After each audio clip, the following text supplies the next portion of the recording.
Right now, as you're watching this video, 8 American warships are steaming toward Venezuela, carrying 4,500 troops and enough firepower to level a small country.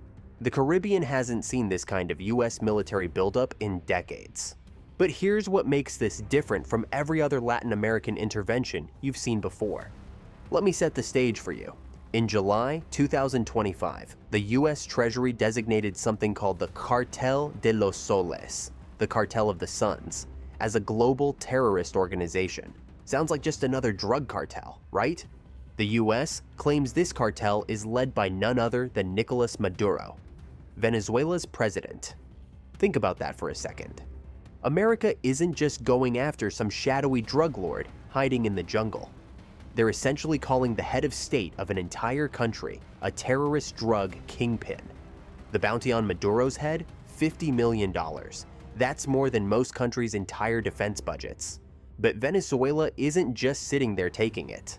Maduro immediately deployed his own warships, drones, and naval vessels to counter the American fleet. He's moved 15,000 troops to the Colombian border, essentially turning the entire northern coast of South America into a potential powder keg. And here's the kicker. Venezuela filed a formal complaint with the United Nations, accusing the US of making illegal threats. So now we have two countries, both claiming the other is the aggressor, facing off in waters that have been relatively peaceful for decades. Now, you might be thinking, okay, so America's going after drug dealers. What's the big deal? But here's where it gets complicated. The US State Department's own anti-drug report from March made no mention of this Cartel de los Soles or any connection between Maduro and drug trafficking. Think about that. 4 months ago, officially, this cartel didn't even exist in American intelligence reports.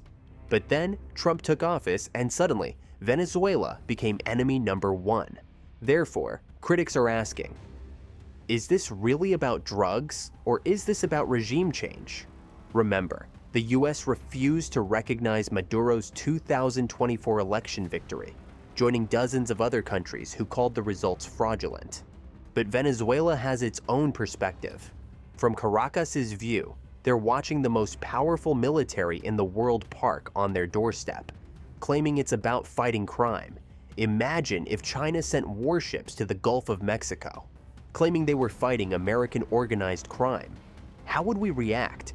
Therefore, Maduro is framing this as classic American imperialism, using the drug war as a pretext for intervention.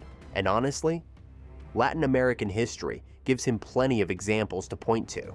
But here's what makes this situation uniquely dangerous. Venezuela isn't just any Latin American country. They have the world's largest proven oil reserves. They're deploying military assets to their key oil exporting hub near Colombia, which means any escalation could disrupt global energy markets. Therefore, we're not just talking about a regional spat.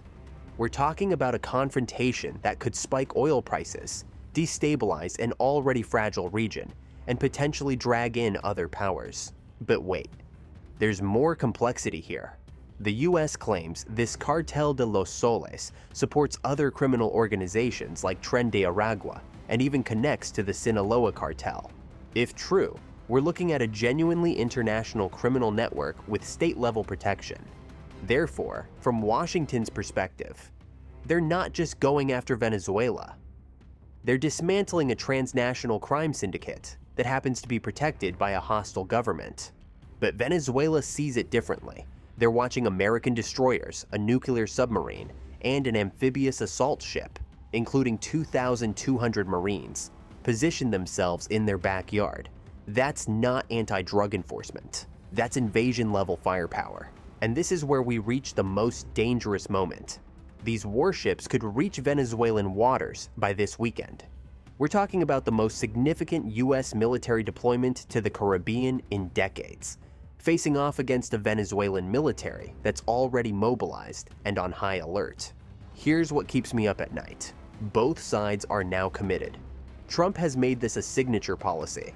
His administration's tough stance against what they call narco-terrorism. Backing down would be seen as weakness. But Maduro? He's fighting for his political survival, Even Mexico's president says there's no evidence linking Maduro to cartels, suggesting regional support for Venezuela's position. If Maduro backs down now, he looks like a puppet. So we have two leaders, both playing to domestic audiences, neither able to afford looking weak, with enough military hardware in a small patch of ocean to start a real war.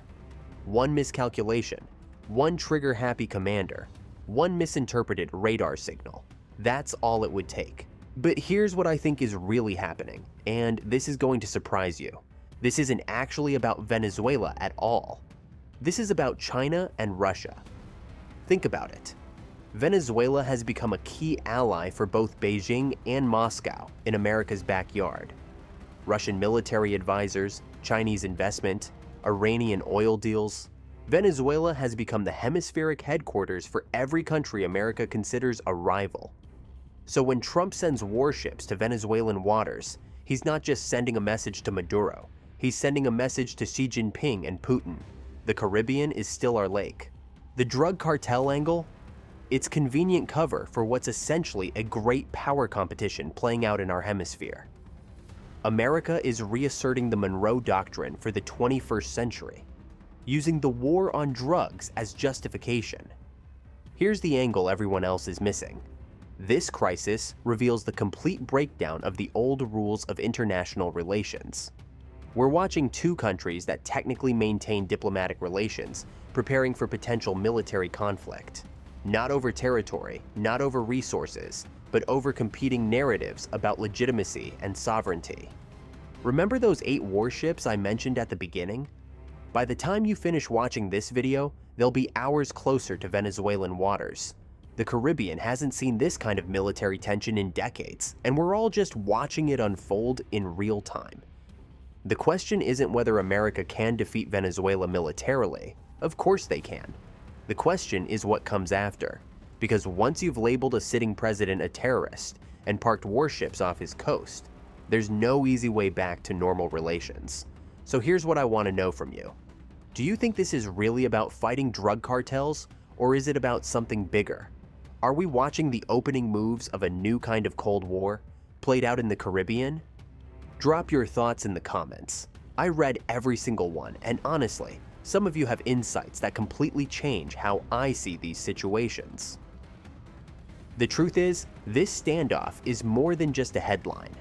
It's a test of how far Washington is willing to go to defend its influence in the Western Hemisphere, and how far Caracas is willing to resist.